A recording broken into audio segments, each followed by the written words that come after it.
இன்றைக்கி நம்ம என்ன கடை பார்க்க போகிறோம் அப்படின்னா வேரும் இலையும். வாங்க கடைக்குள்ளே போகலாம். ஒரு ஊரில் ஒரு வளமையான குடும்பம் இருக்குது. அந்த குடும்பத்தில் ஒரு அப்பா, ஒரு அம்மா, அதுக்கப்புறமா அவங்களுக்கு ஒரு 2 பையன். அவங்க அப்பா என்ன பண்ணுறாரு அப்படின்னா, அவங்க என்ன சொன்னாலும் அவங்க பையன் தட்ட மாட்டாங்க பேச்சை. அவங்க அப்பாவுக்கு மரியாதை கொடுப்பாங்க. ஆனால் என்ன அப்படின்னா, ஒரு பையன் அறிவாளியாவோ, இன்னொரு பையன் அறிவு முத்தாளாகவும் இருக்கான். அப்போ அவங்க அப்பா என்ன பண்ணுறாரு அப்படின்னா, உங்கள் 2 பேரில் யாருக்கு சிறந்தவர்கள் அப்படின்னு பார்க்கணும் அப்படின்னு சொல்லிட்டு என்ன பண்ணுறாரு அப்படின்னா, ஆளுக்கு ஒரு மரச்செடியை கொடுக்குறாரு. இந்த மரச்செடியிலேருந்து யாருக்கு இனிப்பான பழங்கள் அதிகமாக வருதோ அவங்களுக்கு நான் ஒரு பரிசு தரேன் அப்படின்னு சொல்கிறாரு. இப்போ என்ன ஆகுதுன்னா, 2 சிறுவனை என்ன பண்ணுறாங்க, அந்த மரங்களை எடுத்துகிட்டு போயிடுறாங்க. முட்டாள் சிறுவன் என்ன பண்ணுறான் அப்படின்னா, செடியை வச்சு மண்ணில் புதைச்சிட்டு என்ன பண்ணுறான் அப்படின்னா, மரத்தில் இருக்கிற இலைகளுக்கு தண்ணியை ஊற்றுறான். ஒரு சொத்தாக தண்ணி ஊற்றுறான் இலையில. அப்போ என்ன ஆகுது அப்படின்னா, அந்த இலையிலேருந்து கொஞ்சம் பூக்கள் பூக்குது.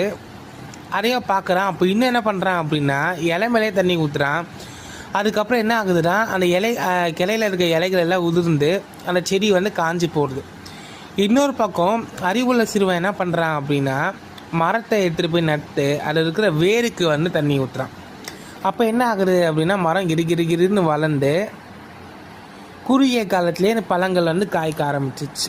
இதுலேருந்து நம்மளுக்கு என்ன தெரியுது அப்படின்னா, மனித அறிவு வளர்ச்சியை சோதிக்கிறதுக்கோசம் கடவுள் என்ன பண்ணுறாருன்னா, மனித பிறவியை நம்மளுக்கு கொடுக்குறாரு. ஆனால் நம்ம முட்டாள் மனிதர்கள் என்ன பண்ணுறாங்க அப்படின்னா, நிலையான அமைதியாக என்ன பண்ணுறாங்க, சொத்து சேகரிக்கணும், இதை பார்க்கணும், அதுக்கப்புறமா புலன்களை அடக்காமல் உலகில் ஞானத்தை பெறாமல் நம்ம என்ன பண்ணுறோம் அப்படின்னா, உலகத்தில் இருக்கிற என்னென்ன பண்ணக்கூடாதோ அது எல்லாத்தையும் நம்ம பண்ணிகிட்ருக்கோம். இதனால என்ன பிரயோஜனம்? மனித பிறவியாக இருக்கிறதுக்கு என்ன பண்ணணும் அப்படின்னா, மனசை ஒருநிலைப்படுத்தணும், தியானம் பண்ணணும். இது எல்லாமே பண்ணுறது மூலமாக என்னென்னா, நம்மளுக்கு உண்மையான செல்வமும் ஞானமும் வரும். இறைவனை நம்ம அடையலாம் அப்படின்றத இந்த கதையில் நம்மளுக்கு சொல்கிறாங்க. அதனால் எப்போவுமே இறைவனை நம்பி நம் முழு மனதையும் அவருக்காக கொஞ்சம் அர்ப்பணிக்கணும்.